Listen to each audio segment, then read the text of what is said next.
Welcome to our fourth episode of Museum Moments, celebrating the 25th anniversary of the Goodman Family Judaic and Archival Museum.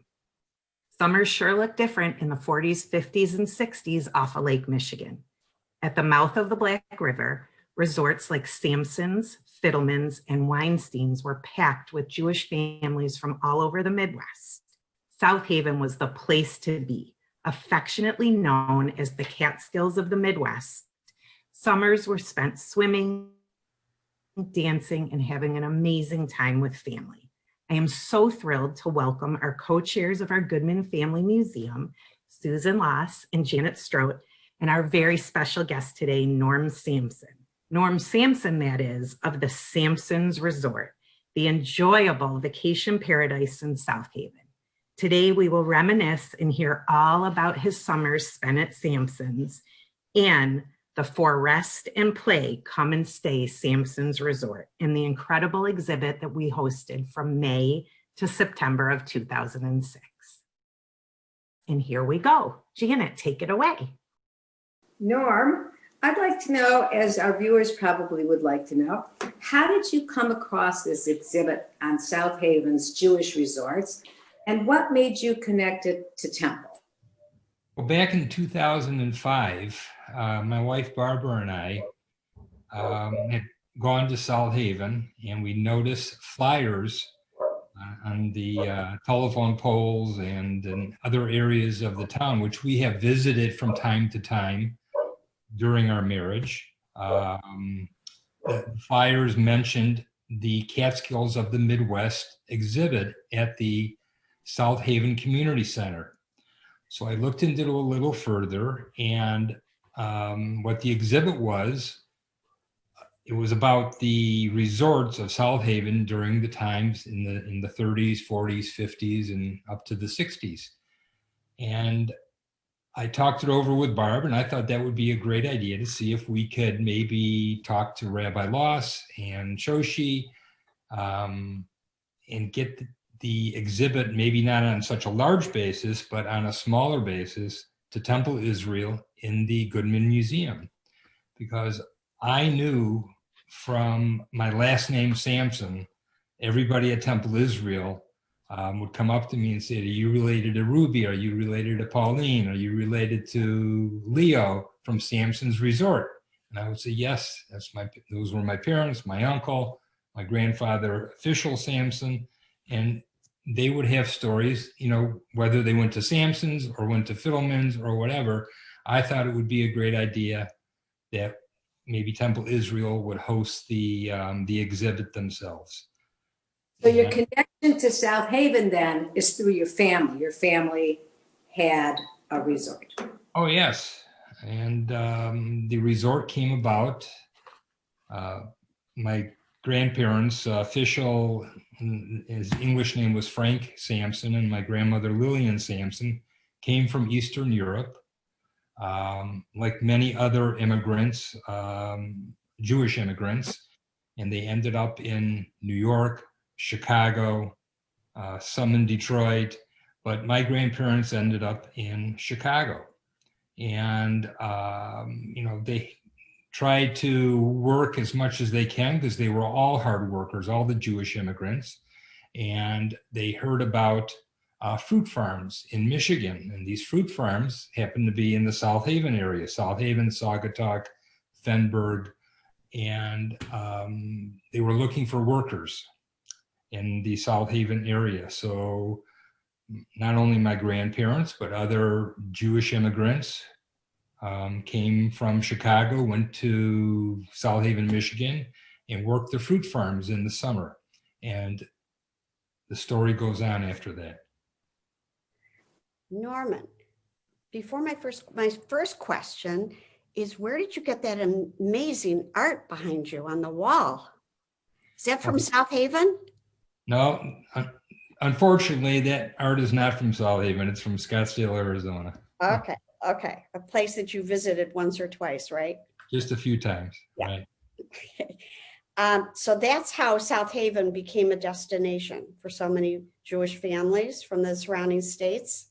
Right, and the immigrants, like my grandparents, worked on the fruit farms, And the Gentile people who owned the fruit farms also would lease some of the rooms out to travelers that were coming in by either horse and buggy or by cars, just for an overnight stay, because Salt Haven was on Lake Michigan and it was a beautiful vacation area.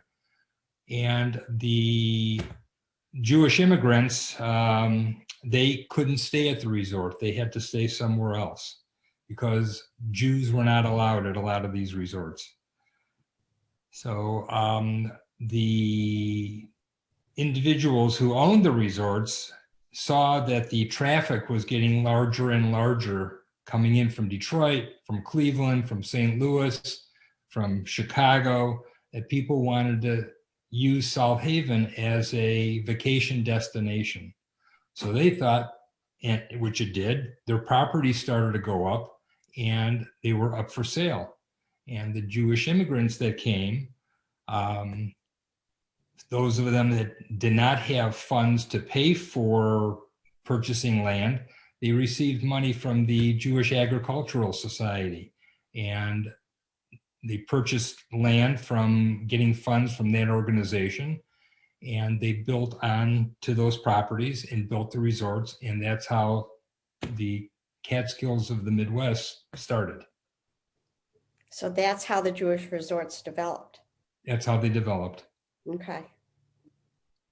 Norm, can you share with us some of the names of the resorts that people might recognize today, or maybe not recognize, because I don't know all the names of the resorts. Well, at any given time during the heyday of the resorts, there was probably around 60 resorts, which included, they call them maybe hotels, but a lot of them were resorts. So I'll give you some of them. Besides Samson's resort, there was Zlatkin's, Zipperstein's, Mendelssohn's Atlantic, the Biltmore, Steuben's, Glassman's, Michigan Beach, Virginia Beach, Sleepy Hollow, Barron's Resort, Weinstein's Resort, Gasson's Resort, and the most famous one of all in Salt Haven was Fiddleman's. I remember Fiddleman's, and I remember Sleepy Hollow as a kid going to both of those. What fun that was. I have great memories of those places. What are some of your fond memories? Well, when I was a child, a lot of my friends went to camp, and I didn't know from camp because since my family owned the resort in Salt Haven, my summer vacation was going to Salt Haven. And my fondest memories was being with my families. I had family in Chicago that came to Salt Haven, family in Detroit, families in Milwaukee. And it was a great time back then when I got together with all my aunts, my uncles, my cousins. And it was just the best time that we had in Salt Haven. And, I grew up there in the summer times. I didn't know from going to camp. That was your camp. That was my camp. That was camp, yeah. Yeah. Were you put to work? Did you have to bus tables or? Oh yeah, we had to work for our room and board. Okay. So if I was 8 years old at Samson's Resort, I would, along with my cousins who were around the same age that I was, we would be picking up the dishes and taking them into the kitchen. Or we would be setting the dishes and the silverware for dinner or for lunch. And we would do odds and ends jobs. My brothers, my two older brothers, Fred and Elliot, of blessed memory, they would be head of the entertainment committees along with my cousins who were their age. So if we had dancing in the cabaret one night, if they saw some wives that were sitting by themselves because their husbands couldn't stay during the summer, they had to go back to work. My brother Fred would go up to one of the women and say, "Would you like to dance?" And they would dance on the dance floor. So they did a lot of the entertaining at the resort, but they also hired people, kids from University of Michigan, from Michigan State University. They would come for 8 weeks and they would work and they would come back the next year. because it was just a great time. You know, night times, half of them would spend time at the resort. The other half would, you know, have their time off and go to the beach. So it was a lot of fun. And if you can think of the movie think of the movie Dirty Dancing. South Haven was the miniature Dirty Dancing at that time. Love it. What did the resorts focus on to attract families?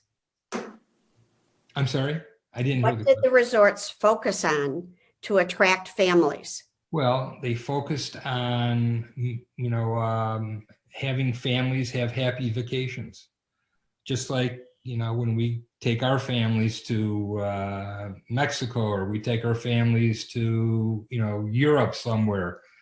Back then, you wouldn't take your families to Mexico or Europe. You take them to South Haven. You take them to the Catskills.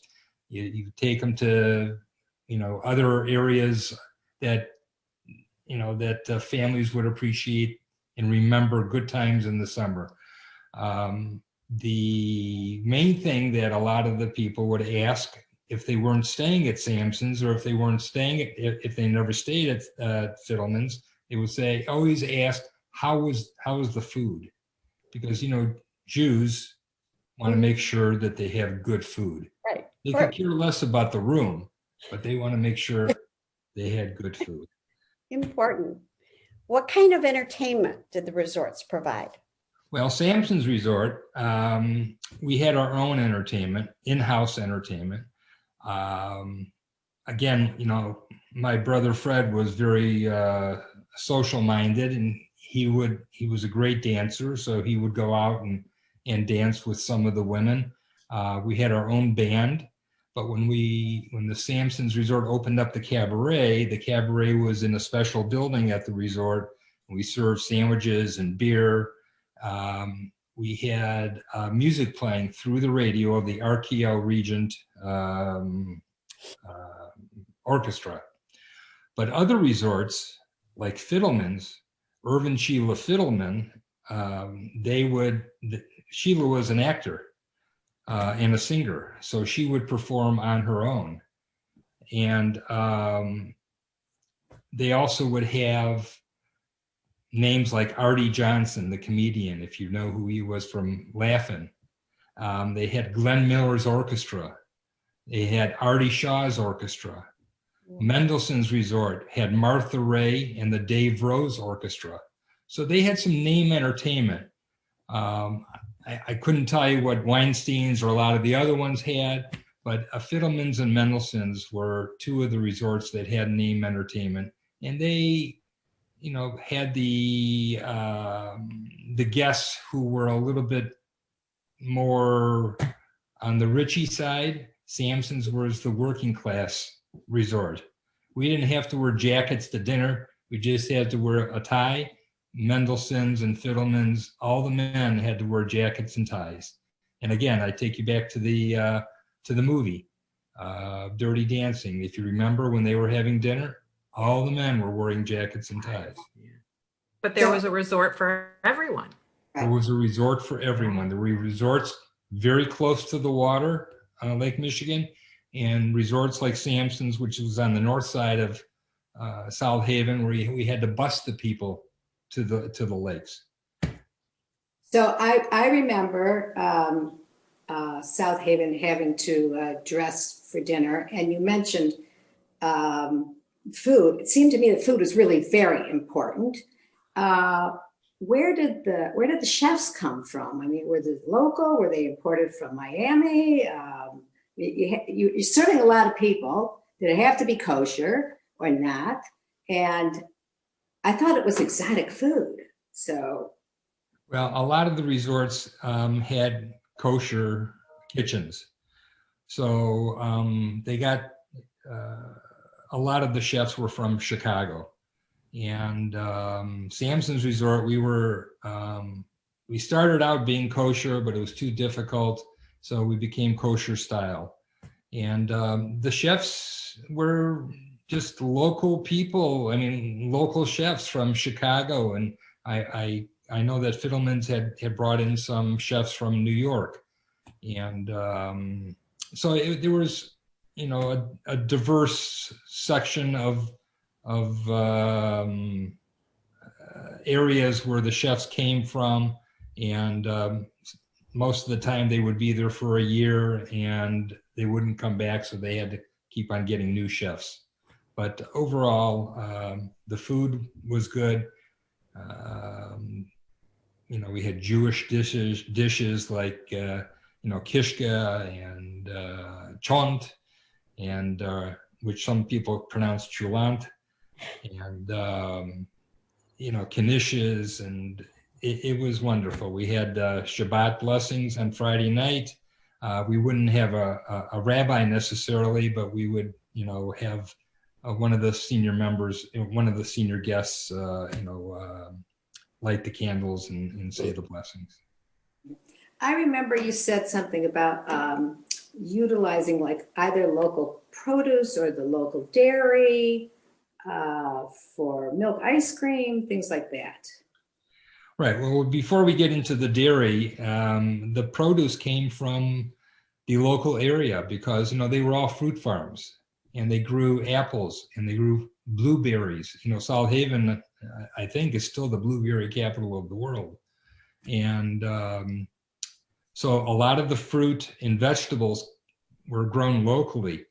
But on the milk deliveries, like we had Twin Pines and United Dairies when we were kids here in the Detroit area, they had Sherman Dairy, and Sherman Dairy is still around in South Haven. They have the best ice cream parlor, which is on one of the main streets, and every summer there's a lineup of people trying to get in to get ice cream cones or sundaes. They have like 50 flavors, and you can't go to South Haven or Saugatuck without stopping at Sherman Dairy. So, Norm, the other thing I'd like to ask is if you could describe what it was like really for a family to come and visit. I noted that you said a family might come and the husbands may return during the week for work purposes and then come back. So what were the activities that went on during the week? What happened to the kids? What did they do? Well, the kids, and I can only speak for Samson's Resort, we had a child social director, and we had a pool. So we would, the kids, would have either pool lessons, or they would have, polo in the pool, or whatever it is when you hit the ball over the net. And we would catch frogs, because I remember the traps around the pool, they would have little frogs in them. So the child who can catch the most frogs got a prize. And there was shuffleboard. We had shuffleboard tournaments. The ladies played Maj. The men played rummy. There was a golf course. Not a lot of the men from Samson's Resort played golf, but they were big card players. So there was always something to do, whether it was on the inside and dancing and singing, or if it was on the outside where they would have their own types of games. But the children, they would leave in the morning, they would go to the pool, and then they would maybe hop on the bus and go to the arcade, which was in town, but they were always supervised. So it was sort of like an all-inclusive resort then, right? I mean, everything was taken care of. It was. You can't call it a sandals resort, but yes, everything was taken care of. Samson sandals, that's close. Yeah, it's close. What happened in the winter? Were they open in the winter, or was this just summer? Basically shut down in the wintertime. Okay. It was just a summer resort. The coldness off of Lake Michigan kind of prohibited everybody from coming and enjoying themselves. I mean, if you like ice fishing, that would be great. Or if you go to, you want to ski, there were places in Western Michigan that you can go ski. But otherwise, the resorts, were just no shanties at Samson's. I'm sorry? No shanties No. at Samson's, no ice fishing. That's right. No. South Haven's heyday seemed to be between the 1930s, the 1960s. Why do you think the popularity of these resorts faded away? Well, in the 1930s, people started buying cars and they wanted to go on vacation. So, and they heard about Salt Haven, again, like I said in the beginning, from, Chicago and Detroit, New York. So, not New York, Chicago, Detroit, St. Louis, Cleveland. And that's where the Jewish people wanted to be with other Jews. And that's where they went. And if you couldn't go to the Catskills, you went to Salt Haven if you lived in the Midwest. And as time went on and travel became more apparent by airplane, less and less people started coming to Salt Haven because then there was Miami, Florida. And back in the 50s, they started, getting the airline fares were inexpensive, and at least inexpensive based on our dollar today. And they would go to Miami Beach, stay at the Fontainebleau, or stay at the Lucerne for a week. And maybe they would come to South Haven for a week, but they would spend another week in Florida. So it started to decline over the years. And Samson's probably, I think they closed in the mid 60s. And Fiddleman's still went on up until the 70s, and then they sold it to an Orthodox Jewish camp. And whether the camp is still in existence or not, I'm not sure, but I know they had it there for several years. So none of the resorts still exist? No, a lot of them are Samson's. Well, they exist by name. So most of them are either bed and breakfast. Samson's Resort is just condos. So 3 of the buildings out of the 6 buildings are still standing. And a lot, Weinstein's is a bed and breakfast. I think Mendelssohn's is now a bed and breakfast. Some of them have changed the names, and of course they have new owners. Right. And, but the resorts per se don't exist. Sleepy Hollow is still there, but not as a resort. It's As a resort? Sort of like a VRBO. Got it. So you have great pictures, right? Of your parents being married there, or your grandparents? My parents. I happen to have a copy of their wedding picture right here. Hopefully you'll be able to see it. Wow. And we're standing under the arch at the front of Samson's Resort with the Star of David above on the arch. And this was May 7th, 1939, when they were married. Wow. And there was a lot of people that got married there because it was a beautiful setting. It looks like a scene from a movie. It does. Yes. Yeah. Cesar Romero and Hedy Lamarr. Right. I love it. Saying then is that people would also use Samson's and other resorts for occasions in terms of weddings, anniversary celebrations, whatever. Yeah. And like I just said, a lot of people love the way the front of the Samson's Resort looked like because of the Star of David. I wasn't there when my parents were married, but that could have been used as a chuppah, or maybe they had, put a chuppah up there right in the front. But I know that several of my family members were married there. A lot of my cousins were bar mitzvahed there. My father graduated from South Haven High School. It just, there's a lot of memories for us, and they were all wonderful memories. And for those people who attended or went to any of the resorts, I'm sure their memories are locked into their minds. For sure. Yeah, like I said, our family had been, and I remember wherever we were very fondly. And it's sorry that it doesn't exist today for for families, because it was a great place. Yes, it was. I love hearing all of these memories, and the pictures are incredible that you've shared. I'm trying to think what else people are going to want to know. It's so for my generation and younger, I've heard all about it, you know, my whole life, South Haven and all of these resorts, but I had no idea the impact and the family time that you all had.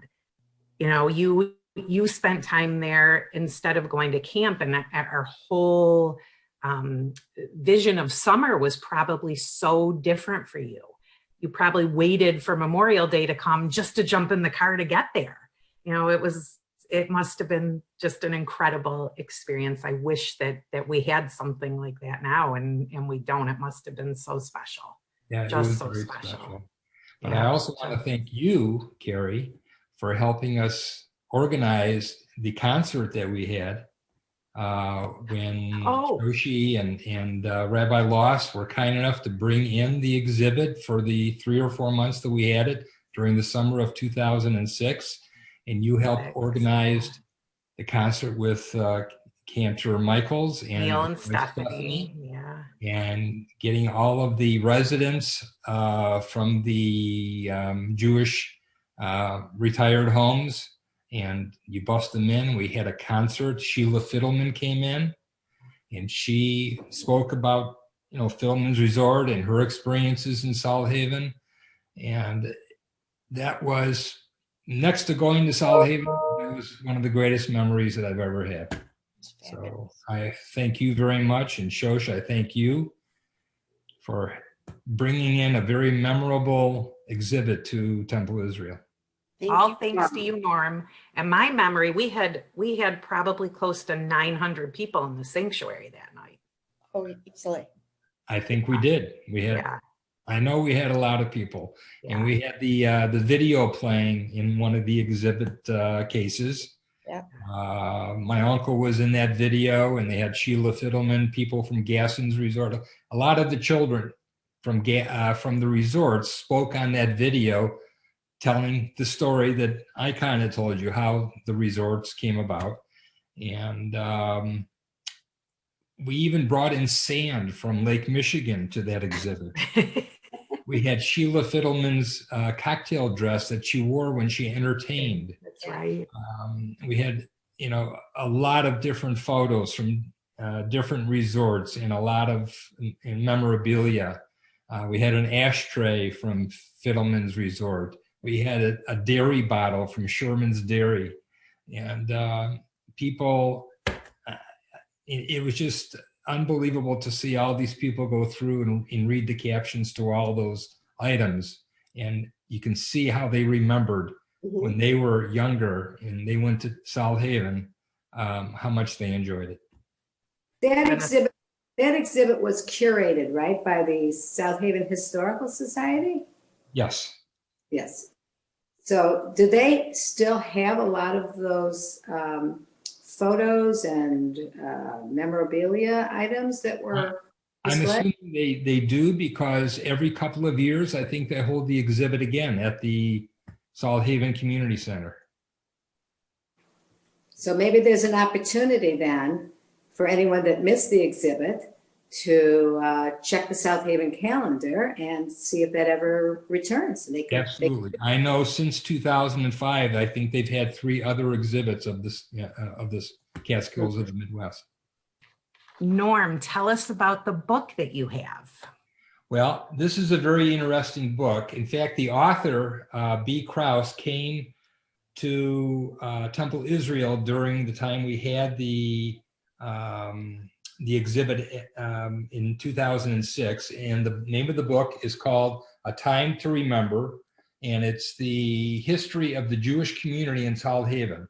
And it mentions all of the resorts that up and running during the 30s to the 1960s. And if you're interested in South Haven, or if you want to reminisce more about South Haven, I would suggest getting this book. Again, it's A Time to Remember by B. Krause. And you gave us one for our library at Temple, correct? Yes, I did. So come check it out. Norm, you have another driving book you want to tell us about. Yes, this was printed back in 2005 from the South Haven Historical Society when they came out with their exhibit. And it's called Catskills of the Midwest, the Jewish Resort Era in South Haven Driving Tour. And it has pictures and maps of maybe 40 of the resorts during the 30s through the 60s, how to get to the resorts and where they were located in South Haven. So it's very interesting. Whether it's still being published, I don't know, but you can call the South Haven Historical Society and see if you can come up with one. Well, Norm, thank you. We are so thrilled that you brought this exhibit to us 14 years ago in 2006. And the memories and your personal memories into South Haven, we so appreciate you sharing all of that with us. And we hope that everyone enjoyed this wonderful episode. So thank you all, and thank you, Susan, and thank you, Jim. Thank all of you. Thank you. Spiel ze mir